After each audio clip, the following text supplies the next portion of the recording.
Hey guys, this is Mitch and I'm the owner of the Direct Home Inspections, and today I wanted to walk you through version 2 of my template, and it's the fastest one you're going to find on Spectora. Let's jump right in.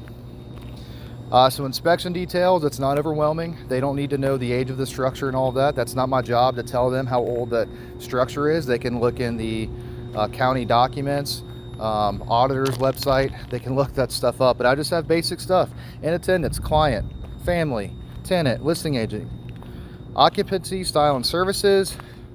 So I try to combine as many things as possible, because the more separate informational comments you have, the more it's going to add bulk to your template, and it's just going to take you more time. So we have it's vacant, multi-level home inspection, wood string insect inspection, and that's it for this one. I have the temperature, and I do have the weather conditions, and I have all kinds of limitations for you guys. Super thorough, and it's always good to CYA. So let's go back here, and I want to show you guys how I set up my template. So we have 11 sections. You can choose to make the fireplace section optional to make it only have 10 sections. I chose to make it mandatory. That way you don't ever forget if there is a fireplace in that home, and it takes less time to go back and add it to the report. So there are 11 sections on here. That's the way I just happen to set mine up. But I have minimal subsections. I try to combine as many things as possible. If you look at the competitor's template, you're going to find dozens, if not hundreds, of subsections. And frankly, it's overwhelming to you, and you're going to have to be searching everything, and it's overwhelming to the client and the realtor. They just want to see the juice. The average client spends less than 5 minutes reading your report. Just keep that in mind.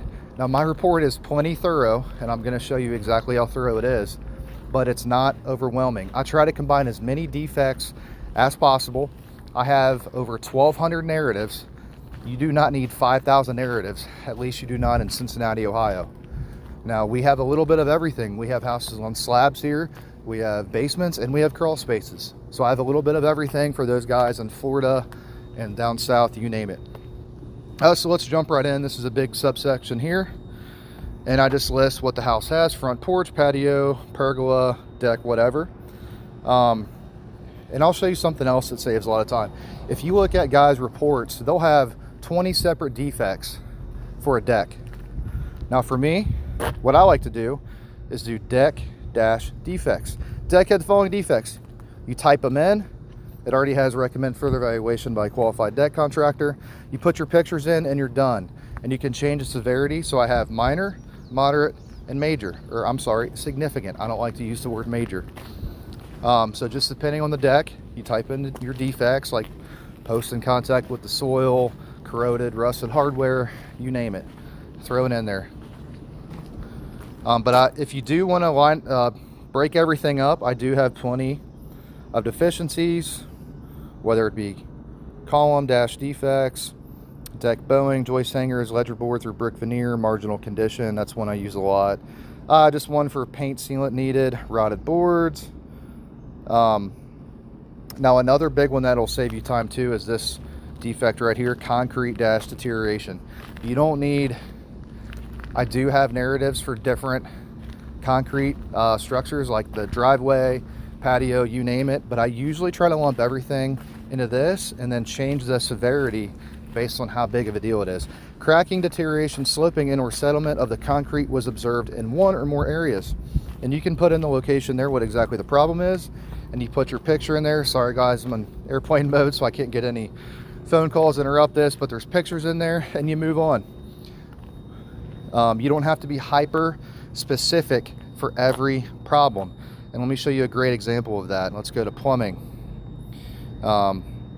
Water supply and shut off. I have all of that in there. Shut off in the basement, if it's a public or on a well.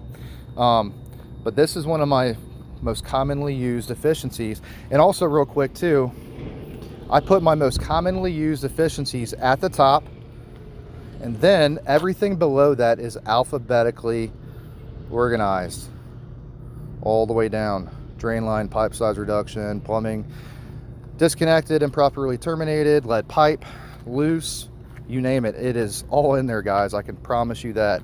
And sometimes you do have to search things, but I am a multi-inspection inspector company, and my guys catch on extremely fast with my template. But going back to what I was originally saying, plumbing dash active leaks. And whether or not you buy my template, this is just great info. Active plumbing leak observed in one or more areas. Trapped water behind floors, walls, and/or ceilings can be conducive to biogrowth and damage underlying structure. Great CYA in there. You don't have to be hyper specific and have 40 different narratives just over a plumbing leak. You don't need to have like sink plumbing leak, water heater plumbing leak. You just throw it in plumbing dash leak, and you type in the location where the leak is coming from, and you move on. And you can throw 5 or 6 different ones in there. It's just that simple, guys. My reports are typically 30 pages long, and I take pictures of, you know, the roof. I have furnace information in there. Look at it, check this out. Furnace brand, everything is perfectly alphabetically organized. This one was a ream beyond its expected lifespan. Energy source and type. And right at the top, I have my most commonly used deficiencies at the top. Once again, older heating system. 15 to 20 year life expectancy for region. You should budget, have it serviced, and budget to replace it at any time. Click it, put a picture in there, type in the year, you move on. But I have all kinds of heating equipment issues. Just going through here, you name it, guys, it's in there, I promise. Electrical type of wiring, if it's overhead, below ground. Electrical panel, if you have subs, it's all in there. Limitations, once again, most commonly used deficiencies at the top. You scroll down, all alphabetically organized. Super clean, guys, so I use the FIR method. All of my findings are in bold, italicized implication, and the recommendation is underlined. Let's go through here real quick, see what we got. Wiring exposed. This is another great narrative, because oftentimes you don't need 30 separate defects for wiring that is exposed and should be properly protected. Wiring is exposed that is not properly protected. Exposed wiring can easily be damaged and is a safety concern. Recommend a licensed electrician for repair. It's that simple. You don't need to have a story for each narrative. Now, some of mine are more descriptive than others, but I firmly believe in the KISS method, guys. So I mean, I could spend so much time showing you guys some things like in here I've got some deck code in here. Go to electrical, got some more Easter eggs. Once again, I'm on airplane mode, so nobody can call or text me as I'm talking right now. But I've got pictures for the wire gauge charts. I've got ways to identify what your service entry cables size should be, stuff like that. Sometimes it can be very difficult. I even have a serial number chart for the furnace, AC unit, and water heater. Bosch, have fun. That is so true. Bosch is a difficult one, guys. But it's all in there in my own format. And you can choose to adjust it as you see fit. But, you know, these are all ones I've ran into in my area. I'm sure there's some I'm missing. But 95% of the time, it's in there. And when it's not, I update it. Moving on, another way to save you time. Once again, I got limitations in there. If the house is furnished, you got a CYA, because there's all kinds of things you can't get to. Elevated moisture, very common defect. Elevated moisture was observed at the wall, ceiling, and or floor in referenced areas. A moisture meter was used and read above the dry range of 14%. Trapped water can damage underlying structure and be conducive to biogrowth.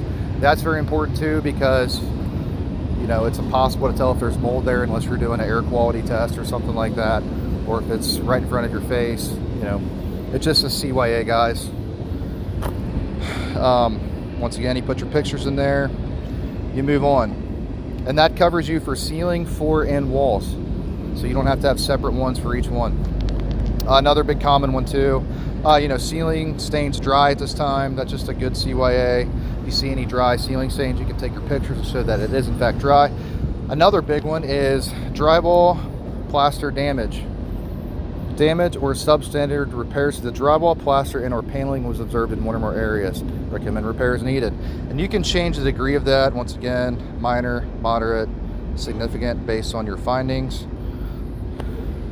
Finish work needed, that's another one. Finished work such as molding, flooring, or drywall is needed in one or more areas. Pictures, you move on. Settlement cracks, guys, it's all in there, I can promise you that. So like I said, I could spend another half an hour going through my template. There's all kinds of Easter eggs I probably didn't show you guys, but it's top notch. I update this thing on a weekly basis, but version 2 is out.